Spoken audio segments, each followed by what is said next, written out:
জয় বজরংবলী। হনুমান পূজা বা জয়ন্তী পালনের কিছু নির্দিষ্ট আচার এবং নিয়ম প্রচলিত রয়েছে। অত্যন্ত নিষ্ঠার সঙ্গে এই নিয়মগুলো পালন করতে হবে। প্রথমে আসি উপোস। উপোস নিরম্ব উপোস হতে পারে, অর্থাৎ একদমই জল না খেয়ে সারাদিন কাটানো। 2 নম্বর, ফলাহার উপোস করা যেতে পারে, অর্থাৎ ফল খেয়ে ডাবের জল খেয়ে কাটানো যেতে পারে। আবার অসুবিধা থাকলে কেউ পুজোর শেষে বা হনুমান জয়ন্তীর শেষে নিরামিষ আহার ভক্ষণ করতে পারেন। সূর্য উদয়ের পূর্বে স্নান সেরে নিয়ে লাল বা হলুদ বস্ত্র পরাটা শুভ বলে মনে করা হয়, কারণ হনুমানজির প্রিয় রং হচ্ছে লাল এবং হলুদ। এই দিন পুজো বা যজ্ঞের সময় সুন্দরকাণ্ড, হনুমান অষ্টক বা হনুমান চল্লিশা পাঠ অত্যন্ত শুভ বলে মনে করা হয়। একাগ্র চিত্রে পাঠ করলে মনোবাঞ্ছা পূরণ হয়, ভয় দূর হয়, বিঘ্ন নাশ হয়। এই দিন সামর্থ্য অনুসারে দরিদ্রদের খাবার দান বা বস্ত্র দান করলে ভালো। পুজো বা জয়ন্তীর দিন নেশা জাতীয় দ্রব্য ভক্ষণ নিষিদ্ধ। হনুমানজি সারা জীবন ব্রহ্মচর্য পালন করেছেন। হিন্দু শাস্ত্র ও পরম্পরা অনুসারে কোনো মহিলারা ব্রহ্মচারীকে স্পর্শ করে না, তাই হনুমানজিকে কোনো মহিলারা স্পর্শ করবেন না। এটি ব্রহ্মচর্যকে সম্মান প্রদর্শনের একটা বিশেষ অঙ্গ। তবে স্ত্রী পুরুষ নির্বিশেষে সকলেই হনুমানজির পুজো পাঠ, আরাধনা, ভোগ অর্পণ, আরতি ইত্যাদি সবই করতে পারবেন। হনুমানজি প্রত্যেক নারীকে মা সীতার প্রতীক হিসেবে মনে করেন। হনুমানজি অত্যন্ত বলশালী এবং তেজস্বী দেবতা হলেও তিনি কোমল হৃদয়ের এবং সুগন্ধ প্রিয়, তাই তার পুজোতে চামেলি তেল প্রদান করা হয়। চামেলি তেলের সাথে সিঁদুর মিশিয়ে তার অঙ্গে লেপন করার প্রথা রয়েছে। হনুমানজি মঙ্গল গ্রহের অধিপতি, তাই কারো মঙ্গলে দশা থাকলে অরেঞ্জ কালারের সিঁদুর এবং চামেলি তেল হনুমানজিকে অর্পণ করলে মঙ্গলের দোষ কেটে যায়। চামেলি তেল এবং সিঁদুরের এই মিশ্রণ প্রদানকে অনেক জায়গায় চোলা চড়ানো বলা হয়ে থাকে। শনিদেবের কুপ্রভাব বা 7.5 থেকে নিস্তার পাওয়ার জন্য সিঁদুরের সাথে চামেলি তেল মিশ্রণ করে হনুমানজিকে অর্পণ করলে শনির দশা কেটে যায়। অশুভ শক্তি, শত্রু নাশ এবং বাধাবিঘ্ন দূর করবার জন্য বোটাহীন পান পাতার মালা হনুমানজিকে প্রদান করা অত্যন্ত ফলদায়ক বলে মনে করা হয়। এই বিষয়ে একটি কাহিনী রয়েছে। রামচন্দ্র যখন যুদ্ধে জিতে গেলেন, সেই সংবাদ হনুমানজি মা সীতা দেবীকে দিতে এলে সীতা দেবী তাকে একটি পান পাতার মালা পরিয়ে দেন। এই থেকে হনুমানজিকে পানের মালা প্রদান করা হয়ে থাকে। বাড়িতে হনুমান পুজো করলে হনুমান মূর্তি বা ছবি বা বিগ্রহের নিচে একটি লাল কাপড় পেতে তার উপর বসাতে হবে। পুজো চলাকালীন রুদ্রাক্ষের মালায় হনুমানের মূল মন্ত্র নম বা ওম হনুমতে 108 বার জপ করতে পারেন, বা হনুমান গায়ত্রী পাঠ করা যেতে পারে।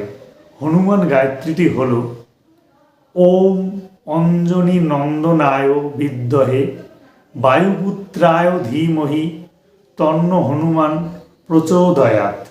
যে কোনো লাল রঙের ফুল, হলুদ রঙের ফুল বা চামেলি ফুল, যাকে ইংলিশে জেসমিন ফ্লাওয়ার বলা হয়ে থাকে, ইহা হনুমানজির অত্যন্ত প্রিয়। ভোগ বা প্রসাদ, ভোগ বা প্রসাদ অত্যন্ত সাত্ত্বিক হতে হবে। হনুমানজি মিষ্ট জাতীয় এবং শক্তিবর্ধক খাবার পছন্দ করে থাকেন। মতিচুর বা বেসনের লাড্ডু অবশ্যই দিতে হবে। গুড় ও ছোলা, ছোলা ভাজা হতে পারে, ভেজানো হতে পারে। বজরংবলীকে রোট দিতে হয়। রোট হলো এক ধরনের মোটা রুটি যা আটা, ঘি, গুড় ও এলাচ দিয়ে তৈরি করা হয়ে থাকে। অনেক জায়গায় এই রুটিটি যজ্ঞের আগুনে সেকে হনুমানজিকে অর্পণ করা হয়ে থাকে। হনুমানজি রামচন্দ্রের পরম ভক্ত, তাই আমরা যে সমস্ত ভোগ তাকে নিবেদন করি, তিনি তা প্রথমে রামচন্দ্র চরণে অর্পণ করে থাকেন। রাম যেহেতু বিষ্ণু তত্ত্ব, তাই হনুমানজিকে যে কোনো ভোগে বা প্রসাদে অবশ্যই তুলসী পাতা দিতে হবে। তুলসী পাতা ছাড়া হনুমানের ভোগ সম্পূর্ণ হবে না। যেহেতু শ্রীরাম তুলসী ছাড়া ভোগ গ্রহণ করেন না, তাই হনুমানজিকেও তুলসী অর্পণ অত্যন্ত প্রশস্ত বলে মনে করা হয়। এই নিয়ে একটি কথা আছে, আমরা সবাই জানি। একবার মা সীতা হনুমানজিকে আহার প্রদান করেন, কিন্তু হনুমানজি কিছুতেই তার প্রদান করা আহারে সন্তুষ্ট হচ্ছিলেন না। তখন মা সীতা একটি তুলসী পাতার মধ্যে শ্রীরামচন্দ্র লিখে হনুমানের মুখে দেন এবং সঙ্গে সঙ্গেই হনুমান তৃপ্ত হয়ে যান। সেই থেকেই তুলসী পাতা দেওয়ার প্রচলন রয়েছে এই হনুমানজিকে। হনুমানজিকে পঞ্চমেওয়া প্রদান করা হয়ে থাকে। এই পঞ্চমেওয়া হচ্ছে কাজু, কিশমিশ, আখরোট, আমন্ড এবং মিশ্রি। বজরংবলীকে 5 ফল অবশ্যই দিতে হবে। এই 5 ফলের মধ্যে অবশ্যই কলা এবং আপেল থাকবে। এছাড়াও তাকে পান সুপুরিও দিতে হবে। ধূপকাঠি জ্বালালে চামেলি গন্ধযুক্ত মানে জেসমিন সেন্টেড ধূপকাঠি ব্যবহার করতে হবে। তার ভোগে শুদ্ধ গাওয়া ঘি ব্যবহার করতে হবে। প্রত্যেকটি প্রসাদ বা ভোগের থালায় চামেলি তেলের সাথে সিঁদুর মিশিয়ে সেই সিঁদুরের ফোঁটা দিতে হবে। হনুমানের রক্ষা কবচ মন্ত্র হল ওম নমো ভগবতে আঞ্জনেয়ায় মহাবলীয় স্বাহা। উত্তর বা পূর্ব দিকে বসে যজ্ঞ করতে হবে। যজ্ঞ শুরু হওয়ার আগে একটি তামা বা পিতলের পাত্রে আহুতির দ্রব্য অর্থাৎ ঘি, তিল, জব ও গুড় ভালো করে মিশিয়ে নিতে হবে। যজ্ঞে আম কাঠ, চন্দন কাঠ বিধেয়। এবার যজ্ঞে আহুতি দেওয়া হবে। ওই যে মিশ্রিত পাত্রের একটা মিশ্রণ তৈরি করা হলো ঘি, তিল, জব এবং গুড় দিয়ে, সেই মিশ্রণে 28টি বা 108টি বেলপাতা চুবিয়ে নিয়ে মন্ত্র বলে আহুতি দিতে হবে। মূল মন্ত্রেও আহুতি দেওয়া যেতে পারে। মূল মন্ত্রটি হলো নম বা হুম সাহা।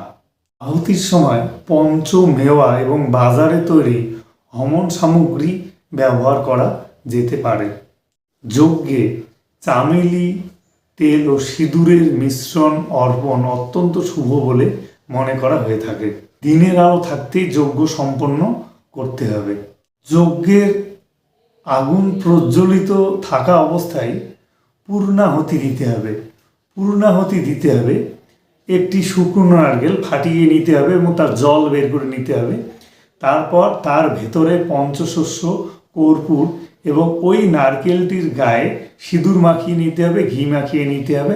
তারপর মন্ত্র বলে দাঁড়িয়ে পূর্ণাহুতি প্রদান করতে হবে।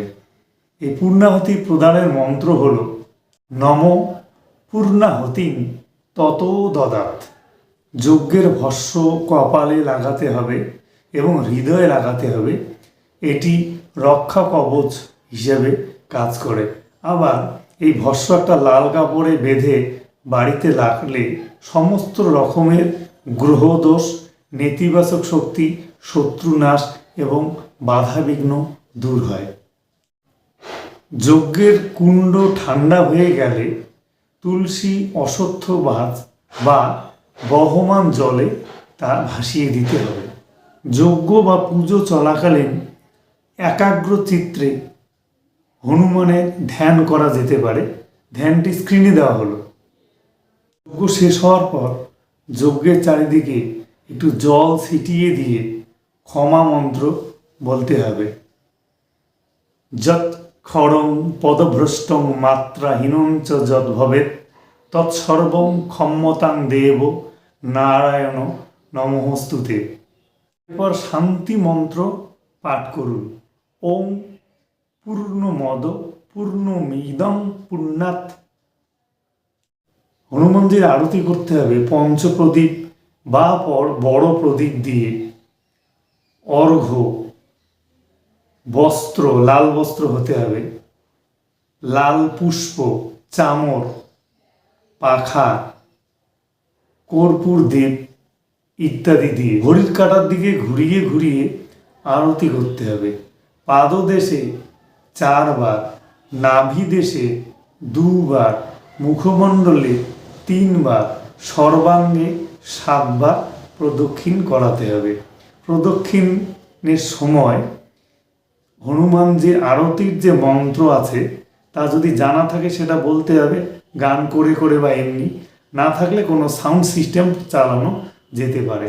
আরতি হয়ে গেলে আরতি গ্রহণ, অর্থাৎ ওই যে প্রদীপ বা কর্পূর দ্বীপ, ওটাতে হাত ঘুরিয়ে নিয়ে সেই আগুনের শিখা বুকে এবং মাথায় স্পর্শ করা অত্যন্ত শুভ। কর্পূর আরতি করা অত্যন্ত শুভ। কর্পূর সবটুক পুড়ে যায়। একে অহংকার ত্যাগের প্রতীক বলা হয়ে থাকে। কর্পূর আরতির একটি মন্ত্র রয়েছে। কর্পূর গৌরং করুণাবতারং সংসার সারং ভুজগেন্দ্র হারং সদা বসন্তং হৃদয়রবিন্দে ভবং ভবানী সহিতং নমামি। আরতির সময় পরিবারের সকলেই একসাথে ঘণ্টা বাজানো বা হাততালি দেয়া বিধেয়। ফুল, বেলপাতা, লাল চন্দন নিয়ে ভক্তি ভরে হনুমানজির চরণে 3 বার পুষ্পাঞ্জলি প্রদান করতে হবে। সবশেষে শান্তি মন্ত্র। শান্তি গ্রহণ করবার সময় চোখ বন্ধ করে শান্ত হয়ে বসতে হবে। তারপর শান্তির জল গ্রহণ করতে হবে। পুজোর শেষে হনুমানজির চরণের তেল সিঁদুর কপালে ধারণ করবেন। হনুমান পুজোর শুভ দিন হল মঙ্গলবার এবং শনিবার। মঙ্গলবার তার জন্মদিন। এই দিন পুজো করলে ঋণ মুক্তি হয়। শত্রু জয়ের জন্য এই দিনটি শ্রেয়। শনির দশা এবং নেতিবাচক শক্তি দূর করবার জন্য শনিবার হনুমানজির পুজো করুন। এছাড়াও হনুমান পুজোর বিশেষ তিথি হল চৈত্র মাসের পূর্ণিমা, অর্থাৎ হনুমান জয়ন্তী, রামনবমী। জয় বজরংবলী।